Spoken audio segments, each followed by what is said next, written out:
this property tax division night hearing to order. And we do have minutes. Vice Chair Lee, do I have a motion? Yes, Mr. Chair, I move to approve the minutes from March 15th. Okay. Any discussion? Hearing none, all those in favor? Aye. Opposed? Motion carries. Just to let everybody know, we do have quorum. We have multiple hearings going on with people presenting bills. So they have checked in and we can conduct lawful business. So we're going to get going here. And first up, House File 428.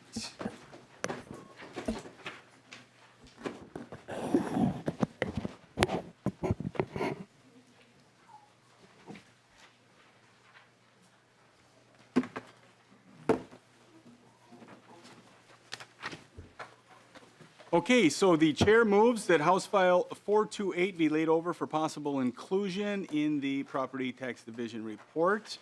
There is no amendments, so Representative Clardy, to your bill. Welcome to the committee.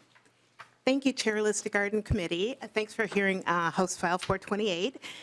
This proposal would allow the Economic Development Authority of the City of West St. Paul or the City of West St. Paul to establish one or more TIF financing districts within the defined area. The proposal would provide special rules for the district. These include removing restrictions on redevelopment districts and deeming expenditures incurred in connections with the development of the property as allowable uses of tax increment. And I have a testifier here, Chair. Okay, thank you. Welcome to the committee. State your name for the record and please proceed with your testimony. Thank you, Chair and members. My name is Nate Burkett. I'm the City Manager for the City of West St. Paul. And I appreciate the opportunity to ask for your support for House File 428. It is a request to actually restore the city's authority to use tax increment financing on a couple of parcels on State Highway 3, which you probably know as Robert Street. It's right in the center of West St. Paul. We say restore because the YMCA building that was on that building since the 1960s was torn down a couple of years ago. And if that building was still standing, we wouldn't be in front of you asking for that authority. There are about 4 primary statutory qualifications for a city to establish a TIF district. And again, if that building was there, all 4 of those qualifications would have been met, and we wouldn't have needed to come to ask for this special authority. Developer purchased it a couple of years ago. They tore down the building, and then ultimately the developer decided they were going to abandon the project, and the city decided to purchase it so that we could be in control of what ultimately developed in a very key central location within our community. All of the TIF proceeds will be used for allowable expenses such as land acquisition, utilities, roads, sidewalks, and parking facilities. But overall, this project will enable us to establish a true central focus point for our community that we're desperately lacking. There is no part of this project that's possible without using TIF, which is kind of the key component of TIF, right? But for TIF, this project wouldn't happen. And so in addition to badly needed housing, we'd also end up with a great deal of public improvements that we all can enjoy. We also believe that this project will be a catalyst for further redevelopment throughout our city. And then finally, as it says in the fiscal note to this bill, we're not asking for any financing from the state. We're just asking for you to give us our authority back so that we can use TIF to control our own destiny on this vital piece of property within our community. And with that, I'd stand for questions. Thank you. Is there anyone else that would like to testify? Okay, member discussion. Representative Quam. I notice this is asking for special rules and going outside the general law on this issue. Are we setting, is this normal to just, allow the exception that's being asked for? Do you have examples of previous times? Are you asking nonpartisan if, the history of the TIF? Anyone that can tell me if there's a previous example of this type of special rules and authorization and what the example is. Ms. Hangler. Mr. Chair and Representative Quam, I can't remember one off the top of my head, but these, looking at the special rules under subdivision 2, paragraphs 1 and 2, I have definitely seen this language before, so it is not uncommon to grant these types of special rules. Representative Quam. Thank you. Mr. Chair, we have to be careful that we don't start setting precedents, because when you do that, sometimes things expand beyond our plan. Thank you. Thank you. Anyone else? Okay, seeing none, closing comments. Thanks again. I represent 5 different cities, and West St. Paul's only come to me with 2 things that they couldn't do by themselves. So they're not one that comes for everything. I've got cities and counties that kind of do that, but not West St. Paul. So this is a need, and they were able to verify that it did qualify based on the existing condition. So, thank you. Well, thank you, and I appreciate you standing up for all of your communities, because that is what we are elected to do. So, good job.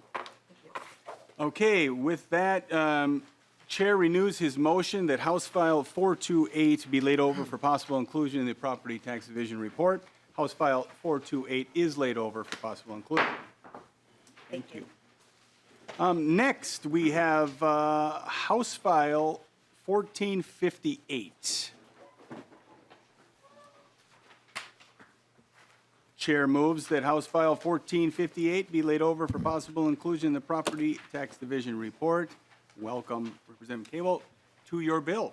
Thank you, Mr. Chair and members. House File 1458 authorizes the city of Fridley to use excess tax increment from its TIF District Number 20 to help fund the city's current housing rehabilitation programs.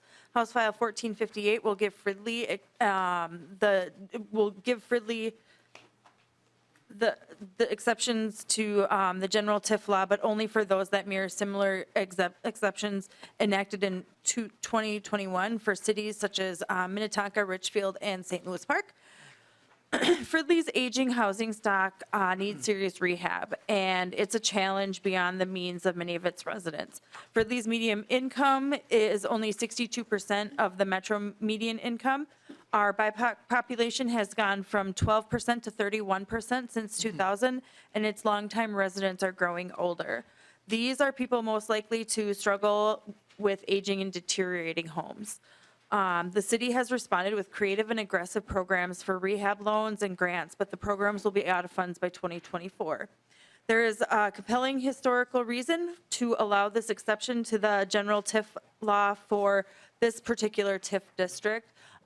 Fridley District 20 is unique. It covers up a cleaned up, notorious Superfund site that plagued our area for decades and hampered growth and progress. Actually, my dad worked for the company. And it was on the list of the worst national Superfund sites, and people feared it would pollute the city's water supply. The site finally got cleaned up, but in the process, the city spent more than $4.5 million of its own resources and $15 million in GO bonds as it worked to remediate the site along with the PCA and EPA and the polluters in the U.S. Navy. During the cleanup, Fridley created the TIF District Number 20 to assist the economic development, and once the site was pollution-free. Fortunately, now it's producing tax increment, and since this is the very district that helped create the problem for Fridley's growth since the 1960s, and since the city contributed significant resources to assist with the cleanup, it seems only fair that Fridley be allowed, at least for the time, to use the excess increment to help solve its aging housing stock. So I urge the support, and with that, I will turn it over to Mayor Lund. Welcome, Mayor Lund. State your name for the record, and please proceed with your testimony. Thank you, Mr. Chair and members of the committee. My name is Scott Lund, Fridley Mayor, and as Representative Koegel was mentioning about one of the worst polluted sites, and it happens to be in my territory. It's not the most positive thing I like to emulate or speak about, but we're so pleased that this risky endeavor turned out to be a huge success. In the real estate world of commercial and industrial properties, I have been told repeatedly by large firms that they think that this is a home run for our community. What a wonderful turnout that this project has come to fruition over about an 8-year period of time. It has brought about 2,500 new jobs to Fridley as well.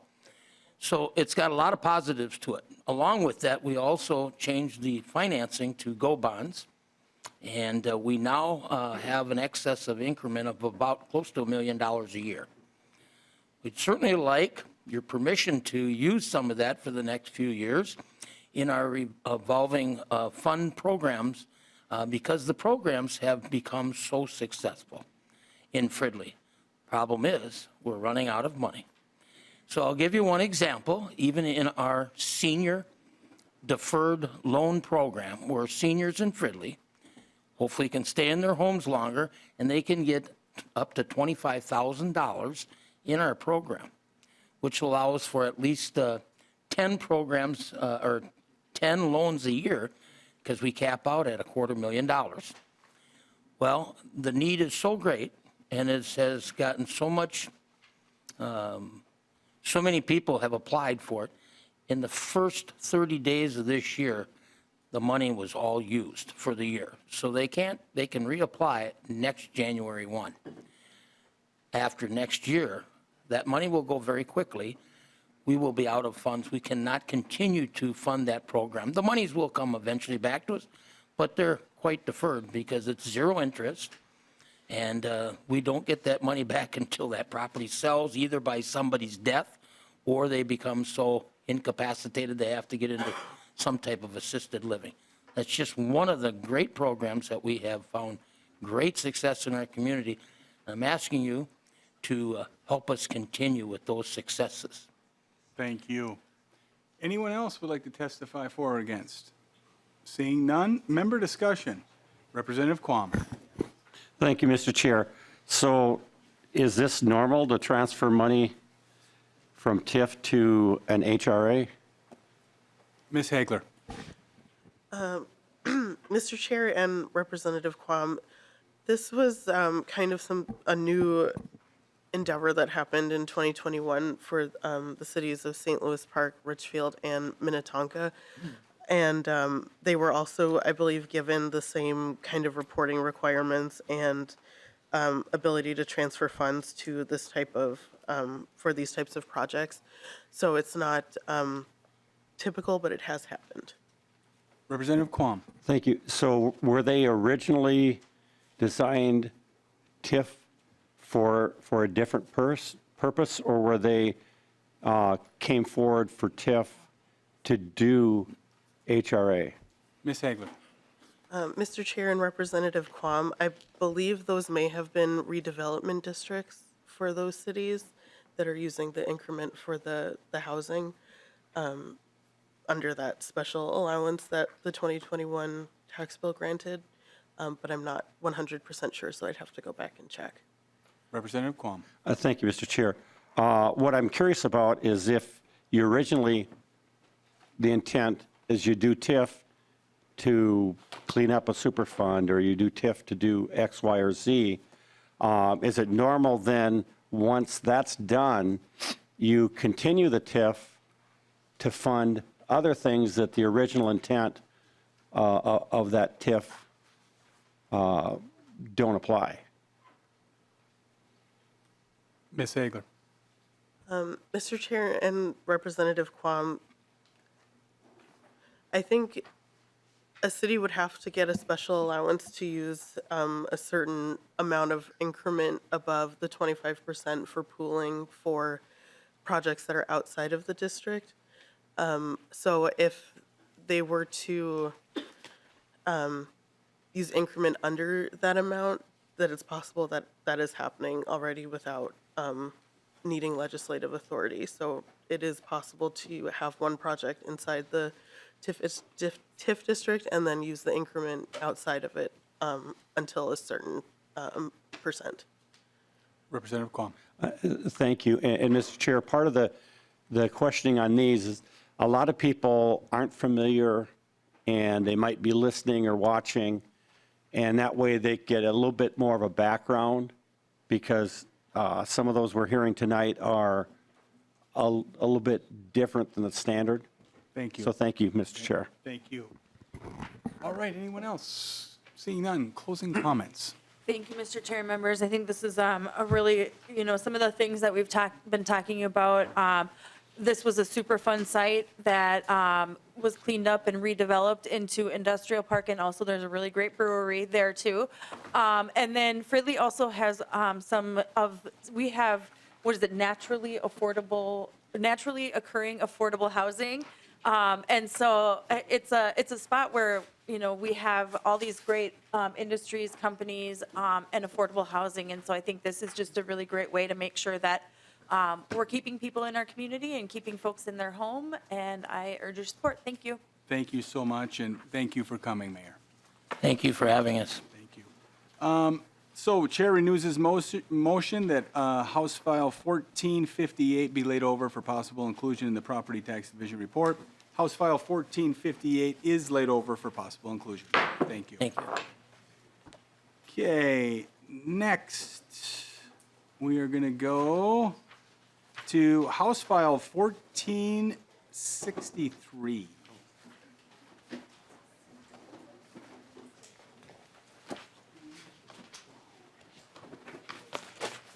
Okay, there's no amendment. Okay, so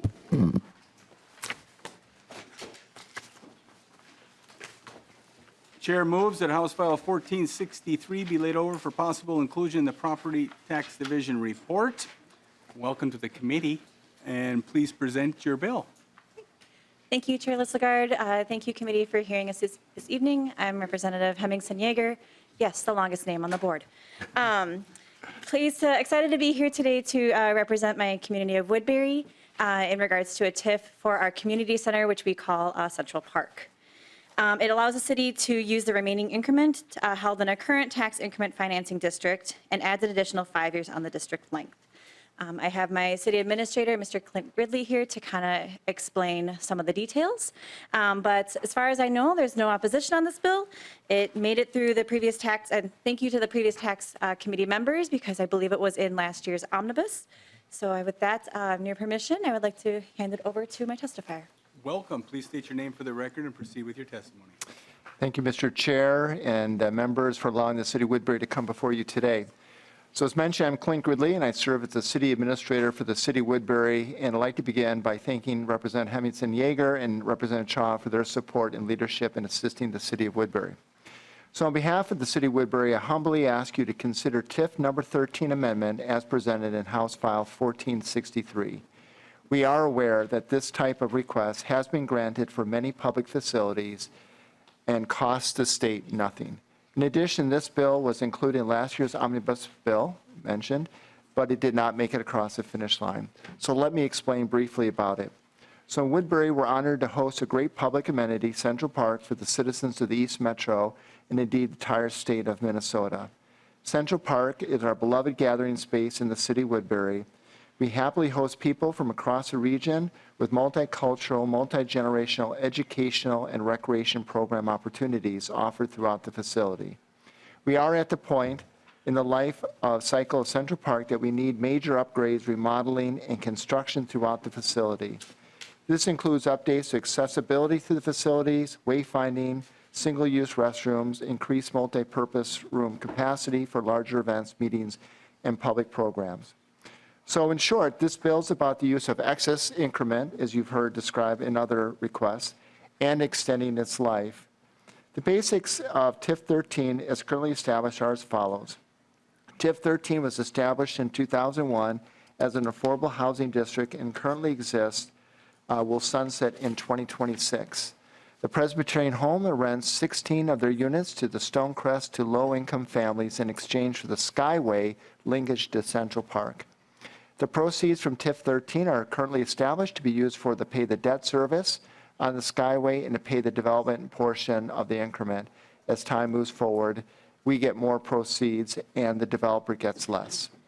And then lastly, any surplus proceeds from the district, once the debt service is paid for, may only be used for affordable housing pooling or the real improvement of the Skyway. So this bill proposes to give us two benefits. The first, it extends the life of the district by 5 years to 2031, which would provide a source of revenue because we don't have to make a payment to the developer following the 2026 originally intended sunset date of the district. Second, it allows us to spend the surplus TIF revenues on maintenance as well as facility and infrastructure upgrades at Central Park, which it connects to. So at this point, the Skyway is not in need of updates, but the facility that is used by so many residents at Stonecrest, as well as the broader community, is. So this funding will help ensure that the public facility the bridge was created for to have access will remain in good working condition and will comply with necessary accessibility standards. So again, thank you, Mr. Chair and members, and stand for any questions you might have. Thank you. Anyone else like to testify for or against? Seeing none, member discussion. Representative Quam. Thank you.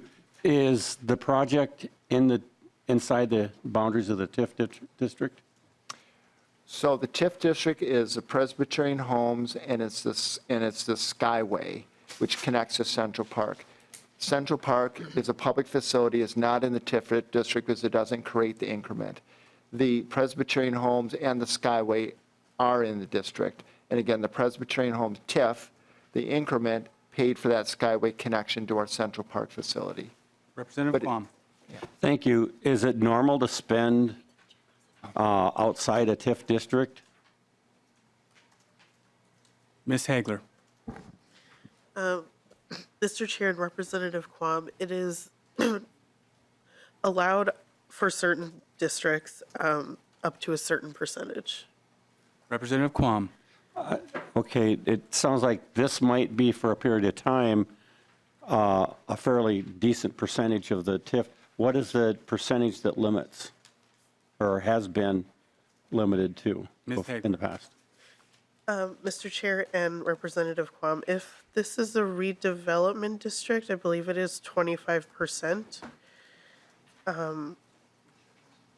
Maybe the testifier could speak to the type of district that this one. Mr. Gridley. Mr. Chair, I'm not sure I know the answer to that question. I love honesty. Representative Quam. Well, Mr. Chair, if there's some clarifications and more details on this, this bill is being laid over for possible inclusion, then, yeah, thank you. Thank you. All right, closing comments. Thank you. I'll make sure to follow up on any questions that you guys have. But again, thank you so much for your time and attention. Central Park really is an amazing place for our community. It has a large commitment to the community too. So if you can kind of imagine, it's right across the street from county services. It's down the street from our public safety, which is down the street from our city hall. It has major roads. It has a Y in it, a library. And as Mr. Gridley described, it has a skyway to our senior living center so that our seniors can go and enjoy Central Park, get out of their rooms and exercise without having to worry about slipping on the ice. My Oma shut herself in her house from October till the thaw because she was so afraid of slipping on ice. So I want to say thanks again and appreciate your consideration. Thank you. Chair renews his motion that House File 1463 be laid over for possible inclusion in the Property Tax Division report. House File 1463 is laid over for possible inclusion. Next, we have House File 134.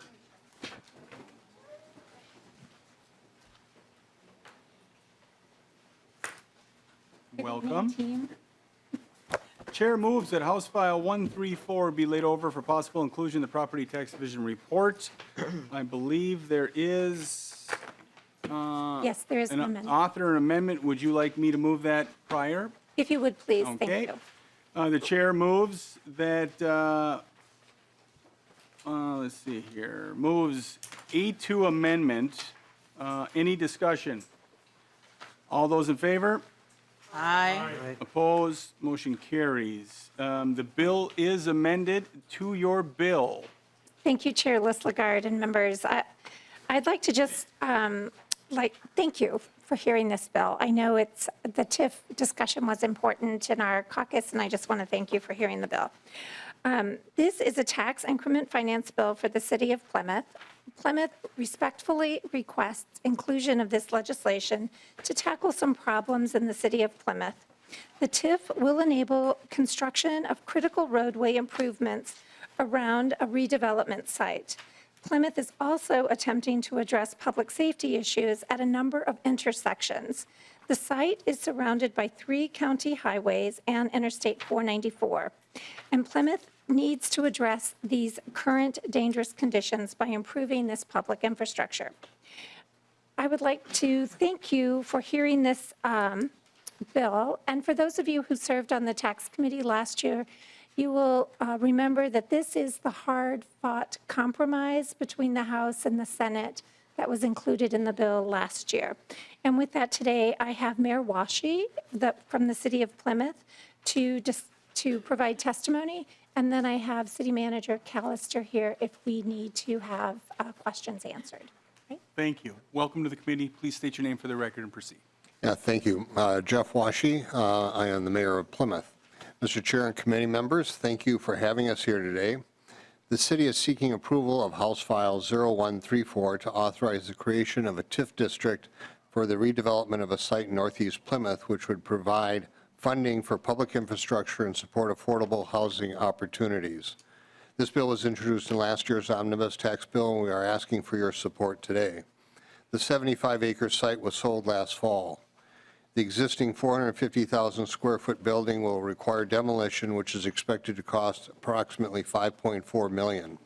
Additional site needs include $3.3 million for sanitary sewer infrastructure. In addition, the redevelopment requires 6 intersection improvements at an estimated cost of $10 million. The site is surrounded by one of the most heavily traveled areas in the region, with a combined total of more than 130,000 trips taken daily on adjacent roadways. The site is surrounded by Interstate 494, 3 county roads, and the Maple Grove border. 5 of the 6 intersection improvements needed are on the site are county intersections. And while we feel it is the responsibility of Hennepin County to assist with the improvements to its own county roadways, Hennepin County has made it clear that no funds will be available for any of the intersection improvements now or in the future. Mr. Chair and committee members, I want to point out that our Hennepin County Commissioner is aware of the TIF district request and is supportive of it. This need for regional infrastructure would improve public safety for pedestrians and motorists, mitigate traffic congestions for thousands of people who travel these routes daily. In addition to regional infrastructure, the proposed TIF district would help support affordable housing opportunities. Following demolition and other infrastructure improvements, the site will be redeveloped into a mixed-use development that may include housing, retail, and office components. Approximately 1,000 units of new housing are included in the concept plan, which will include affordable housing for families and seniors. Mr. Chair and committee members, establishing the proposed TIF district is a very important issue for our city. It is important how it would support housing and allow growth in the new tax base to help fund these necessary infrastructure improvements so as not to place an undue burden on Plymouth taxpayers. We respectfully request that you support passage of House File 0134. Thank you. Thank you for your testimony. Is there anyone would like to speak for or against this bill in the audience? Seeing none, member discussion. Representative Quam. Thank you, Mr. Chair. How normal is the utilization of TIF for roads and, that type of construction? Ms. Hagler.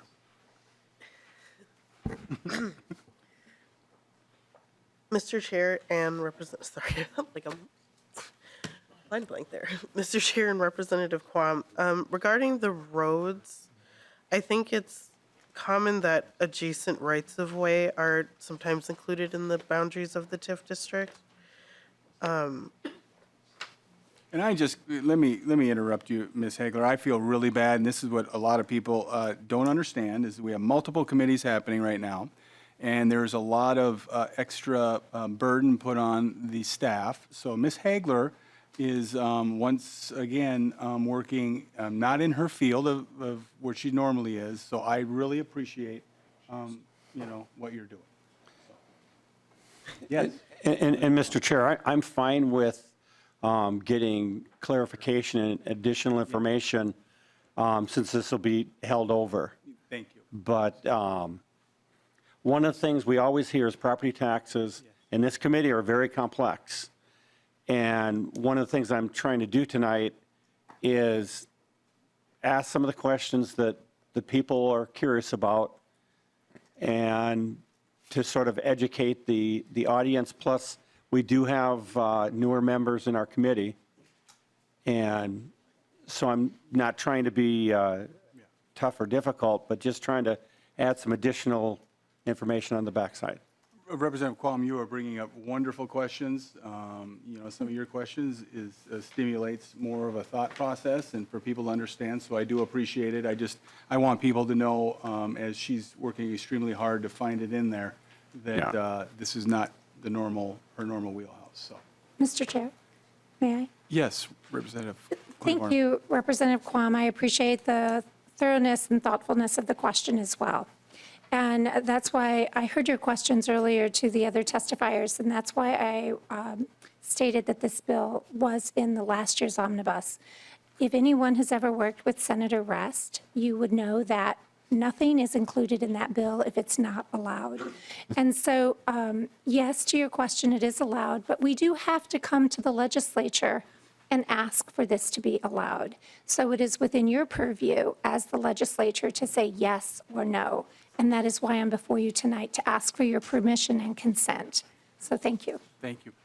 Representative Quam. Part of the second part of the question is because they were indicating there's a state highway and, other jurisdictional roadways, and that would be part of the clarification. I didn't add that initially because I knew that would be deeper into the weeds, but that's not trivial. Yeah. Nope, I agree. I appreciate that. Thank you. Anyone else? Closing comments. Thank you very much, Mr. Chair and members. And I just ask, this is very important to our community, as is all TIF matters for other communities as well. And I ask for your consideration and inclusion in the final bill. Thank you. And thank you again, Representative Quam, for your thoughtful question. So, Chair renews his motion that House File 134 as amended be laid over for possible inclusion in the Property Tax Division report. House File 134 as amended is laid over for possible inclusion. Thank you.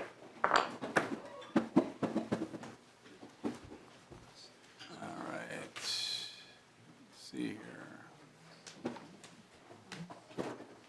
here. Next up, we have House File 1471.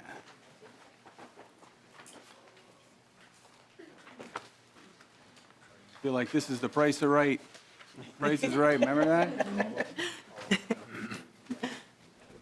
All right, welcome. The chair, let me see here.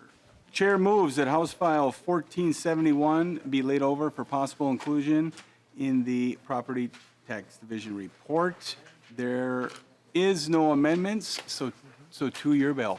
All right, thank you, Chair, and members of the committee. Also, thank you for the opportunity to hear House File 1471 and for being here late on a snowy night. We are here to talk about a bill that would reduce property tax liability for a key employer who is seeking to expand its operations and workforce right here in Minnesota. Cirrus Aircraft is based in Duluth and is the largest manufacturer of private aircraft in the United States. They are planning to triple their production over the next decade and are now looking to do so right in Duluth, Minnesota. This planned expansion will require scores of new employees, a hiring increase that has already begun with 269 additional employees hired at the Duluth facility in 2022 alone. This project fills an additional 160 jobs over the next 14 months, which would also bring its total workforce in Minnesota to over 1,700 employees. This bill deals with one of the properties that Cirrus has already recently expanded into. which is the former aircraft maintenance facility in Duluth at the Duluth International Airport. So before selling this massive airport hangar to Cirrus in 2022, the city shouldered a sizable financial burden just to maintain the facility. The hangar is still in need of significant investment in order to suit Cirrus's needs moving forward, and this bill would reduce the property tax liability for the facility by 50% to help make this move make sense for all parties involved. This bill was introduced last year and was included in the bipartisan omnibus tax bill that passed conference committee but did not end up going on to become law. So today I have with me Chris Fleege, who is the Director of Planning and Economic Development for the City of Duluth, to talk more about the important partnership with the city's third largest employer and how this bill would provide economic development for both the city as well as the region. So I'd like to turn it over to Chris, Chair. Thank you. Welcome to the committee. State your name for the record, and please proceed with your testimony. Chair Lislegard and representatives, my name is Chris Fleege, and as Representative Kozlowski said, I serve as the Director of Planning and Economic Development here at the City of Duluth. I want to thank Representative Kozlowski for sponsoring the bill, which is proposing to modify property tax exemption language impacting property tax allocation for businesses that are located and operated at the airport.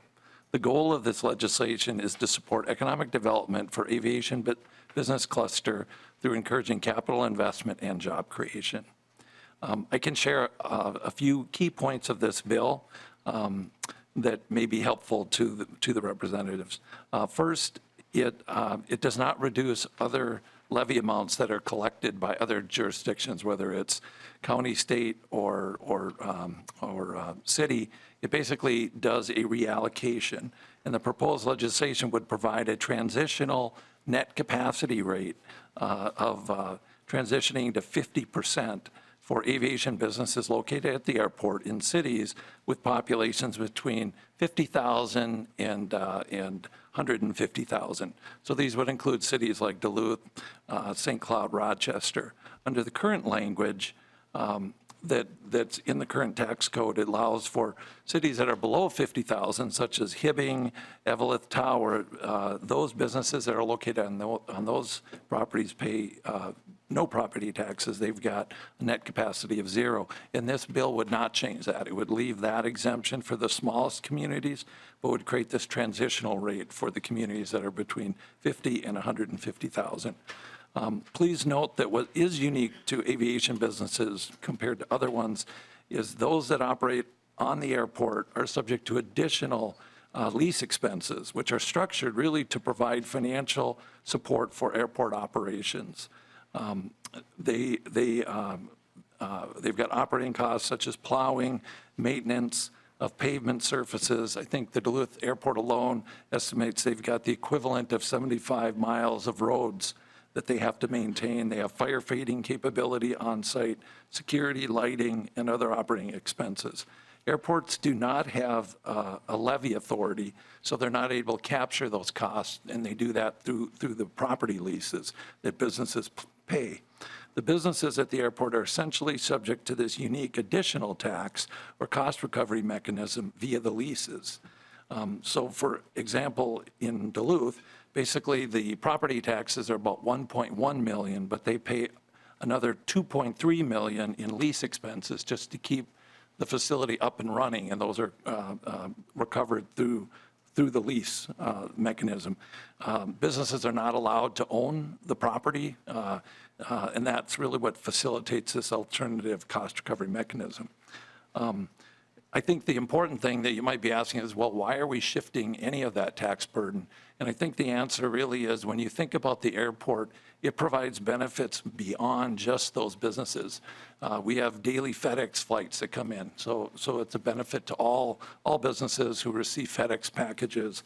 And having daily service for both business travel and leisure allows all the community members to benefit from those costs that the businesses that operate within the airport basically pay to make sure the runways are cleared every day. So those costs are really the rationale to have a transitional rate. So it's not zero like it is for below 50, and it's not zero. It's what the proposal is to have it be about 50%. As you'll note, I think with the Department of Revenue, they calculated, even though there's no impact to the jurisdictional collection, it does have an impact on the general fund because there is additional refunds that go back to the residential properties. So the impact is like $30,000 a year to the broader general fund, which is a fairly minimal expense. So the shift really ends up being, and I got their numbers from the Department of Revenue, for 2023 it would be $940,000, and basically the impact of cutting it to a 50% rate would be setting it at $470,000. Last year we calculated what would be the impact to a homeowner that owned a house of about $200,000 in value, and it would be about $6.44. So again, that's kind of the benefit that, having an airport that has daily flights in and out and is up and running, that is really the benefit that extends well beyond just St. Louis County. It really is a regional benefit to have an international airport. So the last thing I would just share is that basically this has a sunset provision. It sunsets in 2035, and that as Representative Kozlowski mentioned, this was part of the omnibus bill that moved forward last year, and I would hope that the House would support this language and would be happy to answer any questions that representatives may have. And thank you for the time. Thank you. Thank you so much. Anyone else would like to testify for or against this bill? Seeing none, Representative Hewitt. Thank you, Mr. Chair, and thank you, Representative Kozlowski, for carrying this bill. Cirrus Aircraft is one of the unbelievable, magnificent stories of the state of Minnesota.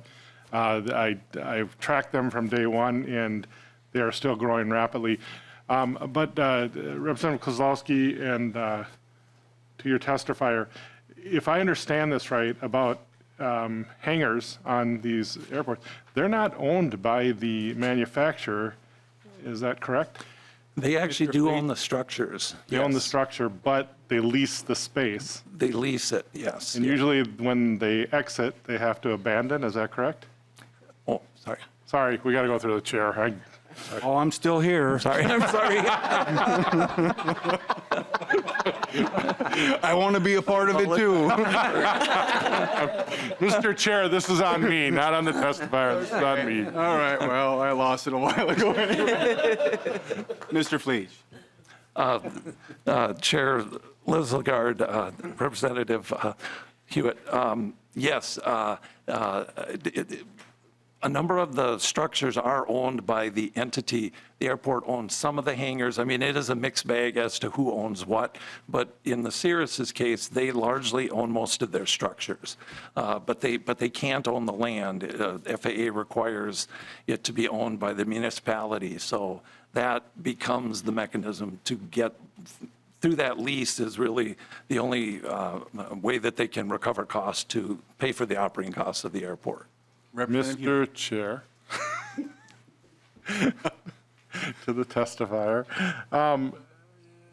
Yeah, this is a really, I mean, to have a company like Cirrus make this investment to land that they don't own is just wonderful. And the amount of employment they bring to Minnesota, the statute they bring to Minnesota of this aircraft that they've created, which I don't know if many of our members here know this, but it's the only aircraft with a parachute still, if I'm not mistaken. So, I mean, it's really great, and this is a great bill, and I'm hoping that we can bring it into our omnibus. Thank you. Representative Quam. Thank you, Mr. Chair. And from the language, it appears it's basically aimed at regional airports. The one thing that I do see is 150,000.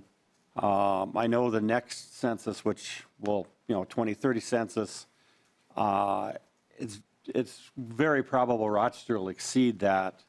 Is there a reason why you picked that when you went to 2035 as opposed to something that would maintain the same treatment for regional airports? Mr. Fleege. Chair Lislegard, Representative Qualm.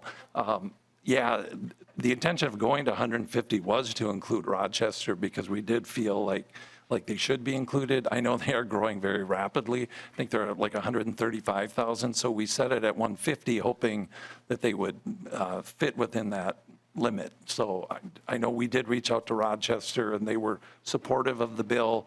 I mean, it could be raised higher. I guess at some point, you know, if Bloomington, I mean, you might end up wrapping the MAC in at some point, but I'm not opposed to it, I guess. We tried to make it so St. Cloud, Rochester, Duluth, those regional airports. It's my understanding, too, that the code hadn't been changed for years and years. So when they set 50,000, there were very few communities that didn't fit within that. I mean, Duluth was near, 90 or 100,000 at that time. So, Representative Quam. Thank you, Mr. Chair. Since this is being laid over, that might be one thing to clarify because I think the intent fits for the regional because I know Rochester has very high traffic, and it also has the FedEx and those other flights come in, and so I would just hope the author would be able to maybe look at that to make sure we don't accidentally in a few years knock out because recent federal census, I'm assuming that's the every 10 years opposed to they do update the information in the Census Bureau on a more regular basis than that. So that was my main clarification I was looking for. Thank you. Thank you. Anyone else? Seeing that, closing comments. All right. Well, thank you, Chair. And again, appreciate the opportunity to consider this bill for our regional and statewide economy. And we will certainly follow up with Rochester and the regional airports and appreciate your time. Thank you so much. Chair renews his motion that House File 1471 be laid over for possible inclusion in the Property Tax Division report. House File 1471 is laid over for possible inclusion. thank you, Chair. Okay, we're going to go seniority. I knew you would like that, buddy. Wisdom over beauty. I did not say that. I didn't say that. All right. Look, he doesn't even want to come down anymore. Mr. Chair? Yes. I noticed someone talking that wasn't recognized by the chair. So I just, I didn't really pay attention then. Thank you, Mr. Chair. I know. Okay, next up, we have House File 1802. Lead Quam, would you like to move this? I would so move House File 1802 be held over for possible inclusion. Okay. Representative Quam moves that House File 1802 be possibly laid over for inclusion. So, to your bill, Representative Urdahl. Thank you, Mr. Chair and members. First, I have to tell you a little sad story. If you need Kleenexes or anything, I think. You have them actually on your desk. Oh, I've got them over here, yes. Morton is a small town, 411 people in the Minnesota River Valley, about 95 miles southwest of here. It is located right on the edge of the Lower Sioux community. The clerk was in the city clerk was in office for 38 years, retiring in May of 2018, and a new clerk was hired. The new clerk was trained for about 3 weeks and then went to work. The mayor resigned in July of 2019, and then the clerk resigned in August of 2019 with a 2-day notice. 6 weeks later, they hired a new city clerk. And basically, and I'm actually alluding to a missive sent me by Pamela Ring, the current city clerk, and she says that the office was a mess. It was discovered that not only was the 2018 audit not done, but many invoices weren't paid. And she's basically trying to learn the job as she's on the job. She needed to find policies that were in her office somewhere, but she couldn't find them. She had to dig through finances for 5 years and try to do her job, and again, learning on the job. The 2018 audit was done, and then she needed to start the 2019 audit right away. With the help of a local CPA, she was informed that 2019 was worse than 2018. Long story short, she finally got 2019's audit done and rolled right into the 2020 audit, absolutely petrified in her words. So basically what we have here is a situation where a novice city clerk steps into a job, tries to do the job, and basically is having unfinished work and confusion heaped upon her, and consequently the payment was not, a report was not made, and consequently the LGA payment and the small city assistance payment for 2021 were not made, and the city then fell behind $79,476, which is a big deal to a small town. Now, they're now on track, and it is not unprecedented to authorize forgiveness of these types of claims. In the past, the chairs have, in recent memory, have had such instances and have helped out. And so we're asking that you look kindly to the small town of Morton and grant them forgiveness and the aid payment that they really need. Thank you. I do believe there is Nathan Jessen to testify. Welcome to the committee. Just a second, please. Oh. Would you hand me the Kleenex box? Welcome to the committee. Please state your name for the record and proceed with your testimony. Mr. Chair, members of the Property Tax Division, my name is Nathan Jessen. I represent the League of Minnesota Cities. Just want to give you a little bit of background on just functionally how bills like this come to be before the division.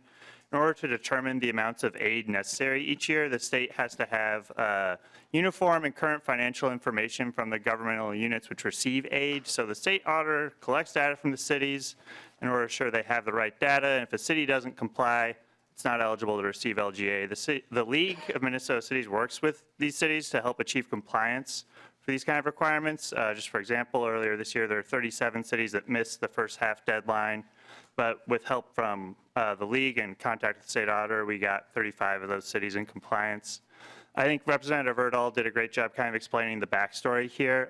One thing I would just add is that last year, this provision was included for this city in the conference committee agreement at no cost, because the money for payments was already appropriated in that fiscal year, and unpaid payments do not need to cancel to the state, do not cancel to the state general fund until June 30th of that fiscal year. But because we're past June 30th now, this contains a very small cost. So that's just kind of some background. The other thing I would just add is that the city of Morton is now in compliance and has been since December 2021. Anyone else would like to testify? For or against? Seeing none, member discussion. Representative Quam. Thank you, Mr. Chair. And one thing I noticed, both this bill and the similar bill, that if you want to get more familiar with them, we've got the LGA handout from February 6th. And this one's on page 17. But it's a little over $190 per person, which for these small towns is considerable. And, frankly, in small towns, usually the people are part-time that are in government. So I understand and frankly, things happen. Representative Quam, I agree with you. Yep. Anyone else? Seeing none, closing comments. Just thank you very much. Hopefully you'll be able to help out Morton, and appreciate the opportunity to come before you tonight.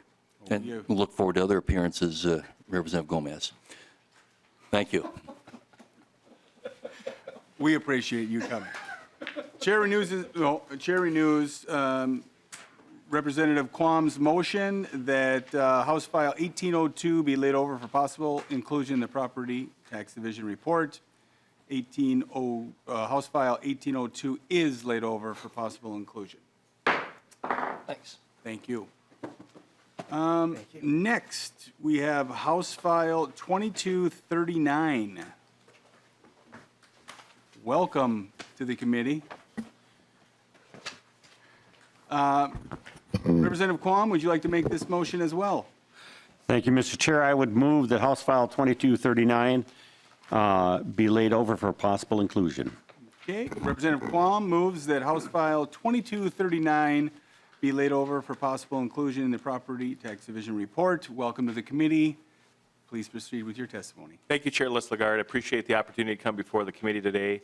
This is a common occurrence at times in the legislature. We do often have the opportunities to potentially right potential wrongs in the past when it comes to LGA payments from the state. One of the important aspects that we as committee members here have, especially in the Property Tax Committee and with the Department of Revenue, is to ensure that the dollars that the state of Minnesota sends to our small cities and towns are used wisely, and the reports that the state receives are an important part of that aspect, to understand that the dollars are being used adequately and properly throughout the state of Minnesota. The city of Echo is just a small city, of course. There's, I think, 258 people that live in the fine village of Echo, Minnesota, making it the 647th largest city in the state of Minnesota. And why often we may not hear of Echo, their importance in the state of Minnesota is noted. But the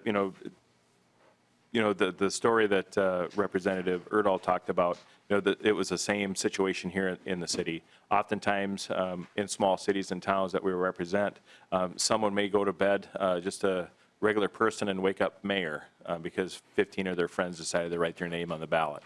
And oftentimes finding people to come work and be city clerks can be difficult, and there's a transition. And the city of Echo has made a change since the occurrence of the failure to properly report to the state of Minnesota, as it's stated in the letter that they've shared here with the committee. And I think it's $47,000 the city has from 2021, and we'd certainly appreciate the generosity of the committee to entertain the idea of returning that dollars. They're now in compliance, but because of the legislature, we need to take action on this. And if this bill would be placed in the potential omnibus bill that may be coming out of this committee anytime, we'd certainly appreciate the city of Echo being included in that. Thank you for your time. Thank you, and I believe Mr. Jensen is going to testify.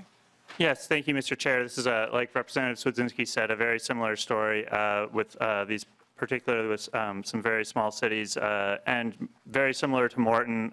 This proposal was included in last year's conference committee agreement. It didn't carry a cost then, but because we're past June 30th, now it does. And like Representative Swedzinski said, the city of Echo has now been in compliance for over a year on this. So, thank you. Anyone else remaining? No, don't see anybody. Member discussion. Representative Quam. Thank you, Mr. Chair. And again, you'll be able to find Echo on page 14 if you want to look up their data. Thank you. And this is what, a little over 200 people? Just about that, yes. Thank you. Representative Coulter. Thank you, Mr. Chair. Just quick, to the point you made earlier, those of us who served on city councils know how hard municipal staff works, and particularly obviously with small cities, these things, as Representative Quam said, these things happen. So just wanted to acknowledge that, and also wanted to acknowledge a rather unfortunate typo in your name, Mr. Chair, on the letter from the city of Echo, but surely we won't hold that against them. Well, I didn't notice. Well, I turned into a pumpkin about 25 minutes ago, so. It's okay. So, Mr. Chair. anything else? Yes. I just think we might have a new nickname for our division chair. Chair Dave Disregard will be convening the Property Tax Committee moving forward. Thank you. Okay, so Representative Quam renews his motion that House File 2239 be laid over for possible inclusion in the Property Tax Division report. House File 2239 is laid over for possible inclusion in the division report. Thank you, Mr. Chair. Have a good Thank day. you. I will turn this fine gavel and well-run meeting over to my vice chair as we. I hope to live up to expectations. I think you'll be fine. Don't feel you're being discarded. Disregarded. Disregarded. Okay.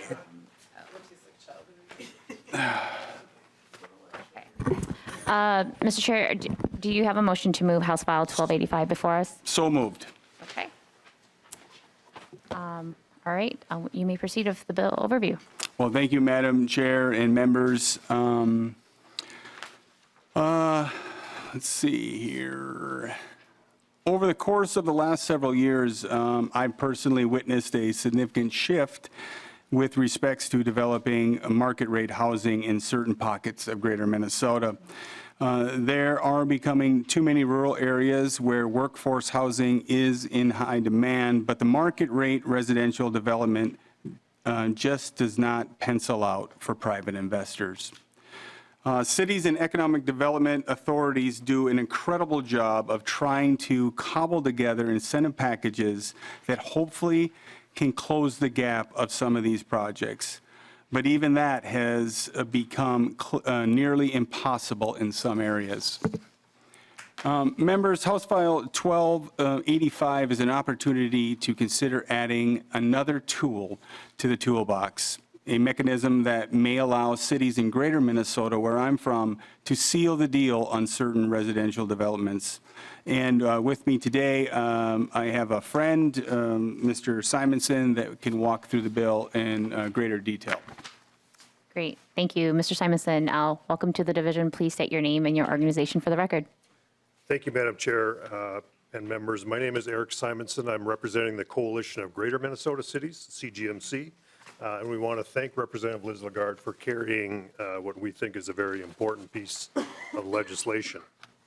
The bill in front of you, although it's relatively small, would make a significant change to the TIF laws specific to what qualifies as a housing district. I also know that many members of the tax committees have sort of this love-hate relationship with TIF districts, and to be fair, so do many local government officials. This bill is an attempt to provide an option, kind of stress that word option, for putting together market rate housing developments across greater Minnesota. Members, the original law before you was created in 1989. It was a TIF tool designed specifically to support the creation of affordable housing. While I would suggest that that is still a primary goal of TIF in many instances, the CGMC has taken a position that it is perhaps time to consider the use of TIF in certain circumstances where there are no other viable options to attract a private market rate housing development. Greater Minnesota is home to many businesses that provide good wages and are looking to hire more workers. Our biggest problem is that in many areas across the state, there is simply nowhere for their employees to live. Consider a recent development in War Road. Just last year, Marvin Windows was forced to move its expanding modern line to Fargo due to a lack of workforce housing. The facility in Fargo now is operating in a 120,000 square foot space with 130 employees. And they are planning to double that space and employ an additional 30 to 50 jobs.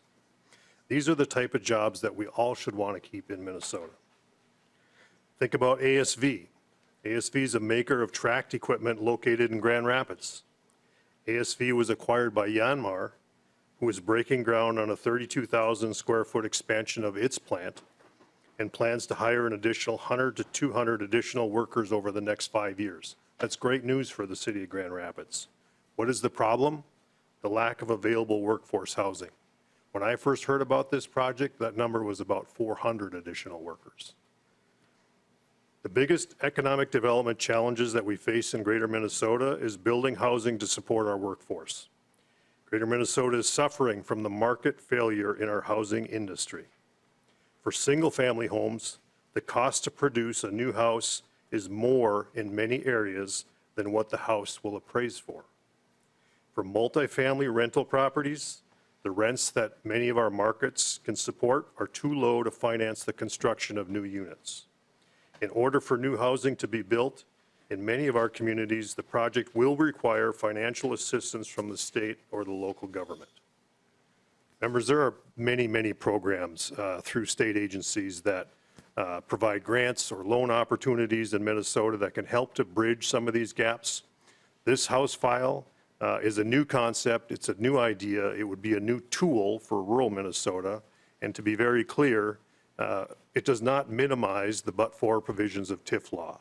Rather, it simply allows a TIF district to be considered by local units of government for all types of housing, depending on what the community need actually is. You should have a letter of support from the GMNP in your packets, I hope. That's our sister organization that does a lot of work on behalf of Greater Minnesota, especially in the area of economic development. And we would respectfully ask for your support. We think it's worth a shot, and we hope you do as well. Thank you. Great. Thank you, Mr. Simonson. Are there other members of the public who'd like to comment on the bill? Seeing none in this very empty amphitheater, let's move to member discussion.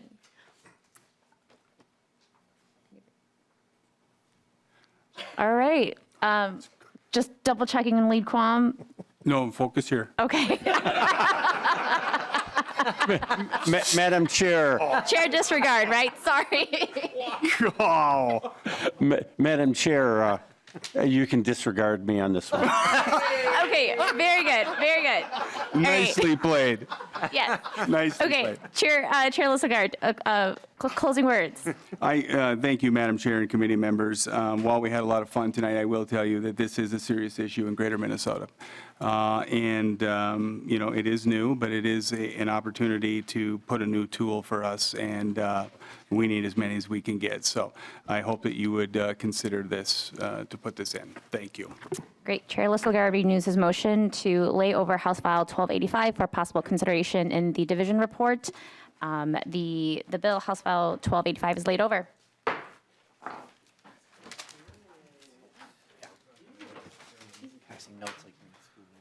All right.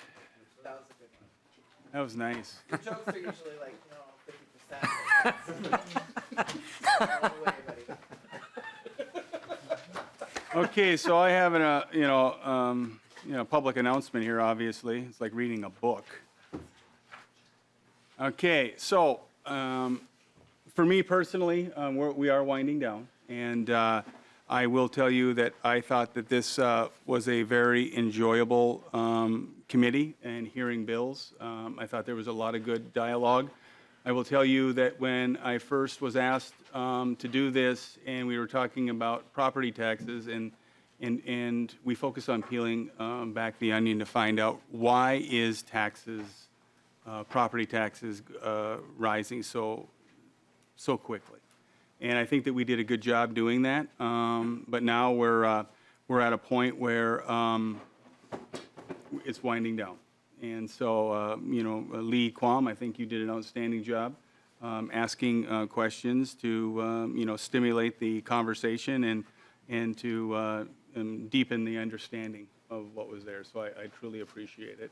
But to lay out the roadmap for the remaining hearings, we are working on a property tax division report, which will be heard next week on Wednesday and Friday in hearings. The current plan is to present an overview and public testimony on Wednesday, March 22nd, with a markup of the division report occurring next Friday at 1 p.m. in room 5. But again, no, seriously, tonight was probably a fitting end to to a very, very enjoyable committee. And I hear of a lot of the other committees, but, you know, taxes, some people think it's boring. It's not boring. It's the people that make it enjoyable. And that's what I really enjoyed about this committee, and it was you, each and every one of you. So, and the smart people, thank you.